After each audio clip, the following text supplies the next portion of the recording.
buenas tardes a todos. Ya estamos de vuelta en este espacio de análisis, de reflexión, pero sobre todo de charla sincera y directa.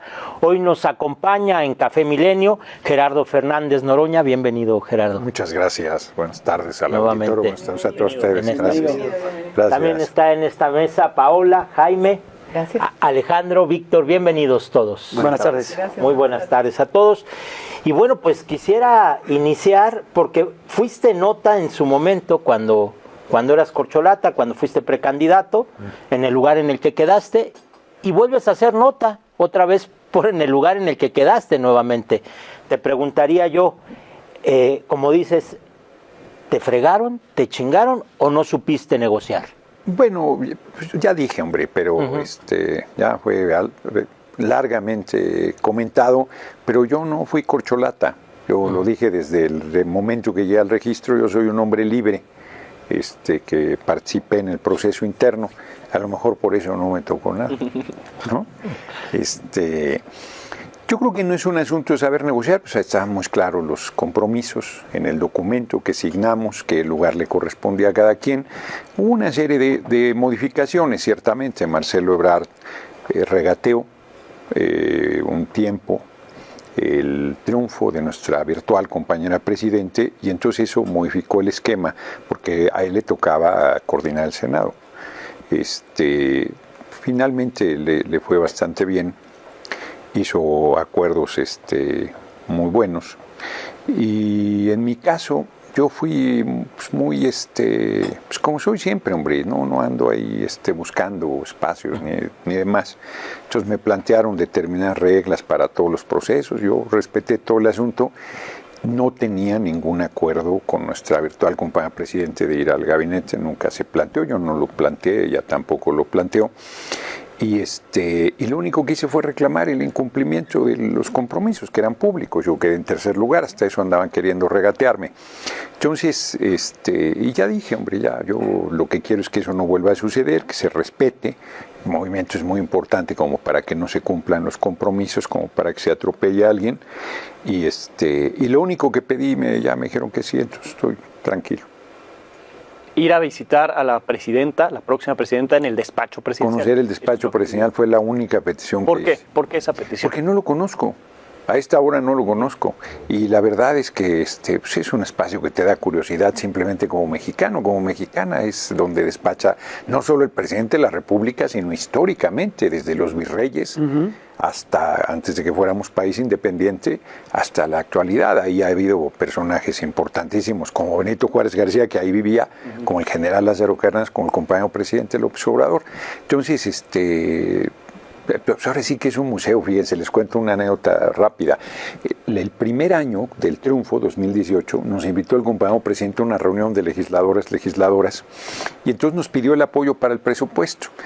Y empezaron a decir, pero tal para el campo, y tal para tal cosa, y él empezó a darles cuerda. Yo no lo conocían algunos compañeros, y yo vi que se estaba enchilando. Y de repente ya nos había dicho, estaba muy contento por el triunfo, y ya nos había dicho que él nos iba a enseñar Palacio Nacional. Es un museo, está bellísimo, de 10 en 10 van a venir y yo se los voy a mostrar. Total que lo hicieron encabronar, se fue, se dio media vuelta y nunca nos invitó a recorrer Palacio Nacional. Ya no lo conoció con el presidente. Ya no lo conocí. ¿Qué le hubiera gustado del gabinete si sí hubiera habido esa posibilidad? O la coordinación de los senadores. Esa la disputé, inclusive planteé pues que se hiciera una encuesta, si no querían reconocer que yo tenía el tercer lugar, que se hiciera una encuesta. Me parece que era natural que así fuese, por cómo estaban los acuerdos. Al cuarto lugar le dieron la coordinación, al sexto lugar le dieron la coordinación de la Cámara de Diputados, ¿no? Entonces, que porque no soy afiliado a Morena, pues es una patraña. Ahí me gustaría hacer hincapié, porque justamente el trato, lo que decía, según lo explicaron ya después, tanto el presidente como Claudia, pero sobre todo el presidente, decían, pues es que ese trato se dio entre pues gente que esté en Morena. La pregunta sería, cuando ellos hablan de unidad, entonces, ¿sí se refieren a Morena y aliados o solamente a Morena? No, yo creo, mira, insisto, pues el tema está superado, hombre, no creo que valga la pena mantenerse más en él, porque además sí, la plática que tuve con nuestra virtual compañera presidente, compartimos la preocupación de la unidad. la unidad del movimiento. En Bolivia está un broncón ahí, hasta un intento de golpe de Estado por el encontronazo entre los dos principales liderazgos, el del actual presidente Luis Arce y el de Evo Morales, expresidente. Nosotros no debemos poner en riesgo, yo nunca lo haré, pero fui muy claro en mi documento, hombre, está ahí planteado con nitidez, yo no creo que tenga que añadir ni una coma más. Creo que estás dejando ya el tema zanjado, pero entonces ahí yo te preguntaría ya en función de lo que se hizo, de lo que quedó del gabinete que ya ha ido tomando forma, ya vamos en la tercera tanda de designaciones.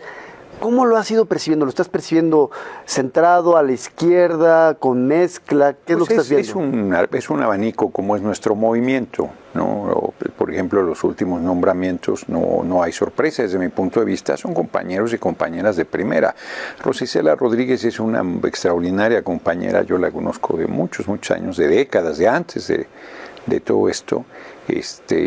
Ha demostrado ser una compañera profesional, competente, capaz, entregada. Mario Delgado pues, es un compañero también, pues, presidente de Morena, coordinó la campaña de Claudia de Educación, ya estuvo en la Secretaría de Educación con Marcelo Ebrard cuando fue jefe de gobierno. Ariadna pues, ha hecho una muy buena tarea y nadie conoce como ella todo el trabajo de bienestar. Y Yomar García Harfuch pues, es un cuadrazo, o sea, él junto con nuestra hoy virtual compañera presidente, bajó los índices de criminalidad en la Ciudad de México de manera muy importante. Entonces además eran yo creo que los esperados, ¿no? En esta tanda, yo creo que en términos generales muy bien. Pues no voy a criticar a ningún compañero, aunque tuviera alguna crítica, no de estos cuatro, sino del gabinete en su conjunto. Yo creo que en términos generales es muy bueno. Pues es su potestad, es su responsabilidad, pues es un primer saque, además, ¿no? Entonces, yo lo veo bien en términos generales, ¿no? Oye, Gerardo, el movimiento, ustedes lo han dicho, es un movimiento muy frontal, que cuando las cosas no les gustan, lo expresan. Ahorita hay una discusión fuerte, el tema de Sergio Mayer, entre unos y otros. ¿Cuál es la visión que tienes tú, siendo un personaje de muchos años en la izquierda, de lo que has construido tú a lo largo de los años? ¿Qué opinión tienes de lo que está sucediendo? Yo creo que es mucho más importante, lo voy a comentar, pero yo creo que es mucho más importante el tema de la reforma al Poder Judicial. Es una revolución. El personaje. Sí, lo demás es, a ver, el mío, por ejemplo, pues un reclamo frente a un incumplimiento de los compromisos, y yo lo que digo en esencia es que los compromisos deben cumplirse y esto que está sucediendo no debe volver a suceder, punto. Que se tome nota, yo doy vuelta a la hoja para adelante, pero esto no debe pasar en un movimiento tan importante como el nuestro, porque todos somos compañeros, todos somos pares. Ahí Morena, PT y Verde hacemos un esfuerzo, cada quien tiene un peso político diferente, eso es evidente. Morena es una maquinaria impresionante electoralmente hablando, el respaldo del pueblo hacia el principal partido del movimiento es pues espectacular. El resultado del 2 de junio no deja lugar a dudas.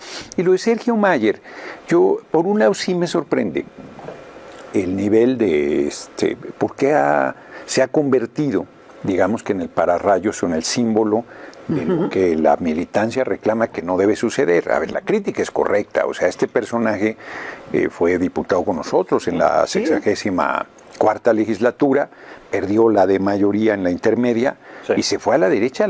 Bueno, él es de derecha, ¿no? Pero además se fue activamente en contra nuestra, el movimiento, el compañero presidente. No es el caso de compañeras que vienen del periodo del PAN, que estaban en contra nuestra y que en un momento de definición dicen modifico, me alineo, me sumo a este movimiento, ¿no? Si no, él pues, estaba y dejó de estar y de repente regresa y tú dices, ¿cuál es su aportación? Puede haber crítica varias, se ha centrado sobre él y bueno, pues la dirección debe tomar nota y punto, ¿no? El tema sí está sesgado, porque creo que lo que han planteado del suplente es inexacto, por decirlo suave. No era una acción afirmativa indígena, él acudió al tribunal electoral y no le fue dado su planteamiento, porque entiendo que no tiene razón, ¿no? Eso no quita la crítica al caso de Mayer, ¿no? Pero sí digamos que y luego, pues uno, a mí no me pasa así, pero yo doy mi videocharla todos los días de 6 a 7. Y entonces alguien está, ¿no? Y entonces pues, eres ser humano y por sereno que pueda estar, que yo soy bastante, tengo carácter vivo, pues de repente le sueltas alguna cosa, que fue lo que le pasó al Fisgón, ¿no? Y yo no entendía, perdón, pero muy rápido, yo no entendía por qué él planteaba. Y luego me enteré que estaban pidiendo expulsar a Mayer. Pues eso sí es un error. O sea, pues ¿por qué vas a expulsar a un diputado que ya tienes? En todo caso le pones vigilancia particular, pero no vas a perder un voto, no tiene sentido. Que ese es el argumento, ¿no? Sí, la manera fue un poquito brusca, digamos, de Barajas, compañero, pero sí entiendo pues, que lo que planteaba la gente en esa crítica hacia Mayer pues, no era la salida. Regresando un poco a la primera parte de la respuesta sobre el Poder Judicial, ¿cuál es entonces la visión frente a la posible elección por parte de los ciudadanos de más de 1.600 juzgadores? Se va a hacer. Si no es posible, se va a hacer. Se va a hacer, es una revolución. Háblame tú, hombre, se va a hacer, es una revolución lo que estamos haciendo ahí. Es único en el mundo, porque hay lugares donde se eligen juzgadores, pero no todos.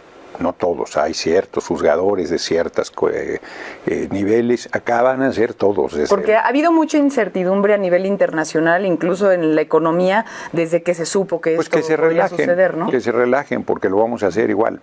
O sea, y van a tener mucho mayor certidumbre jurídica. Es que es simpático. En alguna entrevista le me decía, es que la derecha aquí se va a poner en riesgo el Estado de Derecho. Perdón, ¿y ese dónde lo encuentro? O sea, todo el mundo sabemos que si enfrentamos al Poder Judicial es una trituradora de carne. No hay justicia para nadie.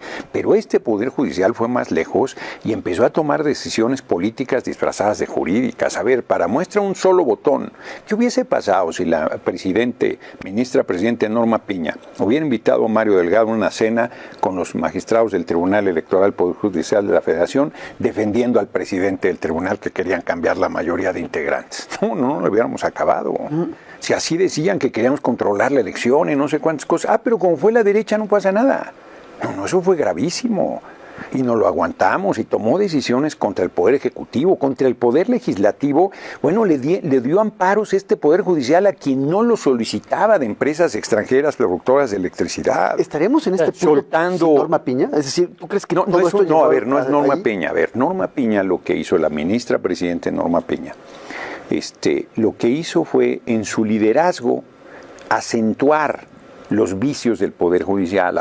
No quisieron ellos hacer la reforma al Poder Judicial. Había una reforma que inició Saldívar. El compañero presidente les dijo, oigan, denle chance 2 años más y se acaba esta reforma, que era una reforma ligera, digamos.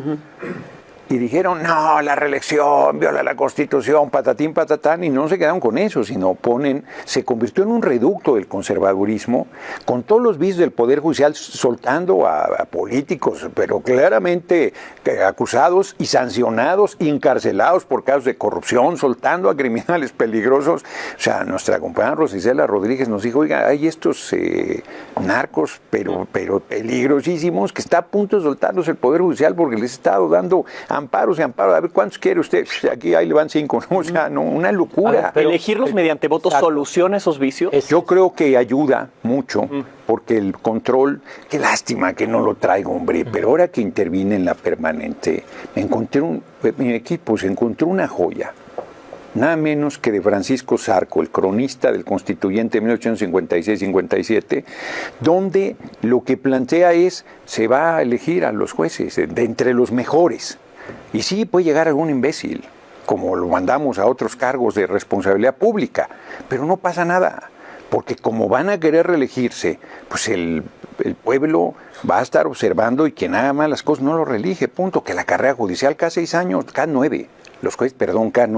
Cada 9 los jueces van a ir a reelección hasta el final de sus días, si así lo deciden. Entonces tienes el control del pueblo, del Poder Judicial. Es que es de ustedes, no es cierto, pues el pueblo va a votar como le dé la gana todo el tiempo. Hoy está mayoría con nosotros y mañana puede no estarlo. O sea, no, es un Poder Judicial que primero, en el caso de la Corte, ya no pueden ir más allá de, ¿cuántos son? 12 años. Más allá de 12 años, una sola vez. En el caso del Tribunal Electoral del Poder Judicial de la Federación, igual, el Consejo de la Judicatura sacas todo lo que tiene que ser el órgano de control, que también va a ser elegido, va a supervisar y sancionar en su caso si fuese, y además tienes el control de la reelección. A mí me parece que es lo mejor, se llama democracia. ¿Qué va a pasar en el caso, perdón, una vez que se reelija, justamente porque decían no nada más es cambiarlo, sino con todos los casos que están en proceso, con todos estos casos? ¿Qué pasó cuando Zedillo corrió por sus purititos? En un mes una reforma y corrió a los 22, eran creo ministros de la Corte, se quedó un mes sin corte el país, un mes. ¿Qué pasó? ¿Qué pasó con los casos que estaban pendientes? ¿Qué pasó con los que entraron nuevos? ¿Qué pasó? Pues no pasó nada. Pues no pasó nada, como cualquier ajuste que hay. Pero en ese sentido, ¿tú ves más, te gustaría más un modelo de sustitución inmediata de todos o de la todos, progresividad como se ha planteado? De todos de una vez, porque los que hablan de progresividad se van al 2038. No, pues si quieren al 2500. Y tú decías nos dicen, vamos sustituyéndolos poco a poco. Conforme vaya saliendo cada uno. Vamos a hacer una elección de cada cabrón. No, bueno, eso no. Y tú decías, y lo argumentabas de manera muy interesante en una entrevista, Gerardo, porque esa crítica de no, es que Morena cooptará todo el Poder Judicial, y tú decías, es que ni siquiera hay cuadros para eso. O sea, Morena ni siquiera... Morena es tan reciente que ni siquiera existe ese argumento porque no existen esos cuadros. ¿De dónde tú lo decías, tú lo señalabas así. A ver, todos los miembros del Poder Judicial, todos, si todos lo deciden, pues van a poder participar. Como que les digamos que no cumplen los requisitos. Pero todos son todos. O sea, Norma Piña, sí, si quiere ir a la Corte otra vez, pues claro que puede participar. Y si la gente la vota, pues tienen 15 millones de votos, ¿no? Si la gente la vota, va. Es absurdo. Yo se los dije también en la permanente recientemente. Les dije, a ver, ustedes pasaron de despreciar al pueblo a subestimarlo, a tenerle pavor. Pues el pueblo va a decidir, el que pueblo más, pueblo menos, es el soberano, ¿por qué no va a decidir? Pues lo tratan como a las mujeres antes de 1955, que empezaron a votar en las federales, pues decían que no tenían criterio, que no deberían votar, que era un riesgo, que era una irresponsabilidad que les diéramos el voto. 53 empezaron, pero hasta 55 las federales. Entonces, igualito están diciendo el pueblo, es que ¿cómo vas a ver? Pues como lo sabe el senador, pues o sea, pues si el senador ¿qué? ¿Salió de Marte o de dónde salió? ¿Y no desgastas la democracia con tanta elección? No es jugar también en ese aspecto con desgastar una democracia. Iba a ser una maldad y sí te la hago. No te desgastas haciendo tanto el amor. Pues no, mi amigo, usted toma fuerza, usted toma condición. Ahora, o sea, usted se vuelve mejor cada vez, me imagino. O sea, pues claro que el pueblo, porque además no es cierto que va a ser a cada rato, es excepcional la de 2025 para renovar todo el Poder Judicial, ¿no? Y luego ya en las elecciones periódicas se empatan, ¿no? Y asunto solucionado. Ahora, en estos meses previos a que entre Claudia Sheinbaum, quedan 3 meses, sí. ¿Qué otros procesos crees que se vayan a llevar a cabo en ese tiempo? Porque al parecer esa mayoría calificada pues está siendo de alguna forma también aprovechada por el actual presidente. ¿Qué otras cosas ves? Bueno, pues ni modo que no la aproveche, pues él es el líder del movimiento. En buena parte ganamos. Pues los 3 principales líderes aportan al triunfo del 2 de junio, que es el compañero presidente, nuestra virtual compañera presidente, Claudia Sheinbaum Pardo, y el pueblo de México, que es el líder más excepcional, que es el motor de todo este proceso de transformación. Entonces, pero al compañero presidente solo tiene septiembre. O sea, por más que tú te apresures, pues sacarás una reforma. O sea, todo el proceso. A ver, una reforma constitucional, yo no sé, la gente sí lo tiene claro, pero no es ahora sí que, como se dice popularmente, no son enchiladas. Empieza la Cámara de Diputados, que fue la Cámara de origen. Toda la discusión, todo el proceso legislativo, y tienen que votarlo por 2/3. Una vez que lo hace, lo manda al Senado. El Senado otra vez, todo el proceso legislativo, comisiones, patatín, patatán, 2/3 también. Una vez que hacen esas cosas, se va a los congresos de los estados, es la mitad más 1. O sea, eso en un mes es apretado. No sale más de una. Entonces, todas las demás iniciativas que el compañero presidente presentó, pues irán atendiendo. Ahora, con esto que nos planteas, suponiendo que arrancan el primer día. Sí, luego.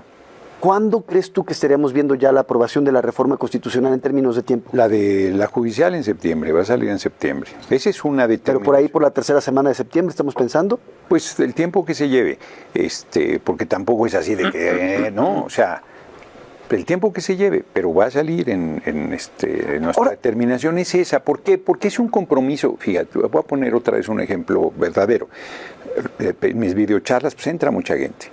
Y empezaron, ya saquen la reforma al Poder Judicial. Espérense, cabrones, pues si hasta septiembre entramos, ¿cómo la vamos a sacar? O sea, la gente, de veras ese es un clamor. Bueno, la encuesta, confieso, nos lo dijo nuestra compañera, virtual compañera presidente, dijo, yo a bote pronto en una conferencia de prensa, pues dije, bueno, pues que se haga una encuesta. Dice, yo pensé, pues lo mínimo que vamos a tener en la encuesta es el 60% que votó por nosotros. Ándale. Que el 80% dijo participaría y queremos que se haga por voto. El 90% dijo que quiere una reforma al Poder Judicial. ¿Qué valor le das? Entonces sí es un clamor. Justamente. Fíjate que yo siempre he sido muy escéptico y ya me van convenciendo. Sí, real, porque de verdad, las utilizan la propia comisión de encuestas de Morena, que yo le tenía muchísima desconfianza, pues fue la que mejor hizo la encuesta, fue la que me puso claramente en tercer lugar. Porque, bueno, no vale la pena meterse ahí, pero en los únicos casos que hubo variaciones en la tanda de encuestas fue en Adán Augusto y conmigo, con los demás compañeros fue igual, muy homogéneo. Sí. Y la verdad es que vas viendo las mediciones, bueno, lo que dijeron, si no contratas a Massive Caller, toda Encol que trabajó con El País, la de María de las Lleras, que de Motecnia se llama, fueron muy cercanas al resultado final. Otra vez de anécdota, en algún momento nuestra candidata entonces decía, yo ya ni le hago caso a Demotecnia, pues dice que voy a sacar el 60%, no hay que confiarnos, hay que meternos, hay que hacer, pues eso fue 59.7%. 59.7. La derecha dice, es que están sobrerepresentándose porque tuvieron 54%. Cretinos, ganamos el 85% de los diputados de mayoría, 255. Desvergonzados, ganamos el 93% de las fórmulas de senadores, 30 de 32, en un sistema mixto. No ves sobrerepresentación. Claro que hay sobrerepresentación en un sistema mixto. O sea, porque ellos hablan como si fuéramos un sistema de representación proporcional pura. Pues no tienen vergüenza. Ellos se opusieron a la reforma constitucional que propuso el compañero presidente con listas pluris por estados, que era muy cercano a la representación proporcional pura y no estuvieron de acuerdo. ¿Qué caminos le quedan a la oposición? Y ahora se duelen. Entonces, ¿Qué caminos les quedan? A la oposición. Y a los partidos, Gerardo. El suicidio digno. No veo que vayan a hacer. Pero el sistema de partidos actual todavía es vigente. El sistema de partidos actual, tenemos que hacer una reforma al sistema electoral. Sí tenemos que hacer una reforma profunda. Pero ¿quién decide la permanencia o no? Pues el pueblo con su voto. Entonces no es porque hay gente que nos dice, deberían ser solo 2 partidos. Pues ¿de dónde sacas eso? Porque la gente piensa que mientras menos partidos haya, menos gasto. No es cierto. La bolsa se reparte igual si es uno o si son 500. Claro. Se reparte igualito. Oye, ¿no? ¿Y cómo viste la pelea de esta semana de Marco Cortés con Javier Lozano ahorita y Calderón? Ahorita le entramos a eso. Y entonces, sí hace falta una reforma al sistema electoral. Me parece que hay que fortalecer los procesos democráticos, la democracia al interior de los partidos. Y la democracia no son los partidos, los sindicatos. Son intocables, son terribles. Acabo de estar. Hernández Juárez lleva 48 años y va para 52. Sí. Y la única planilla modestísima que se registró, con muchos trabajos, no le dieron el registro. No tiene, o sea, pero ahí está hablando de todos los sindicatos, todos puse Petrolero, el de la UNAM. Claro, entonces el 9% de los trabajadores tienen sindicatos, solo el 9%, y la mayoría son culebras, son unos cacicazgos terribles. Y mientras tú, militante de un partido, sí puedes ir al tribunal electoral a quejarte, al principio te acusaban de traidor, no sé cuántas cosas si hacías eso, pero hay un espacio que puede corregir atropellos dentro de un partido, ¿no? En el caso de los sindicatos, no hay poder sobre la tierra. Yo nunca veo a la RAC y es como para aventarte por la ventana de horror. De morbo. ¿no? Pero ni de... No, pero para nada. Es más, ni con los agarrones que se acaban de dar los veo, ¿no? Qué flojera. Pero qué locura, ¿no? Que el subnormal, le digo yo, de Lozano, ahí cuestionando al inútil de Marco Cortés, y Calderón desde España, no sirves para nada, pues tú tampoco, si García Luna era narco, y Lozano reclamándoles, pero si es nuestro, no era panista, pero todavía no lo sentencian, no, son de humor involuntario, pero es la crisis de la derrota, que es cuando parecía que me estaba burlando y sí y no. ¿Qué va a hacer la oposición? Se los dije también en tribuna. A ver, si van juntos el PRI y el PAN, pues están perdidos, ya quedó claro. En 2021 nos hicieron algo de daño porque había sido la pandemia y los medios habían tenido una fuerza grande en generar indignación de la gente. Y entonces ganamos de mayoría a la Cámara, pero tuvimos nuestros descalabros. Y entonces se confiaron de que en 24 iba a la suya.